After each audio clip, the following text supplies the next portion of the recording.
How much storage and the kind of storage drive you want is one of the first areas you want to consider when you're buying a new PC. So you might be asking, what the heck is an SSD? SSD means solid-state drive. It's the most common kind of storage drive in PCs today, especially laptops.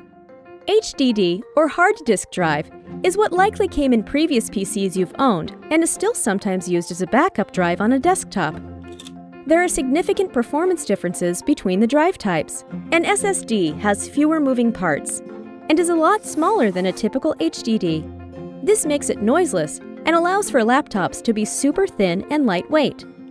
SSDs use less power, saving a lot of battery life, and they're much faster, as much as 5 times faster depending on what you're doing. Another important aspect to consider is how much storage space you need.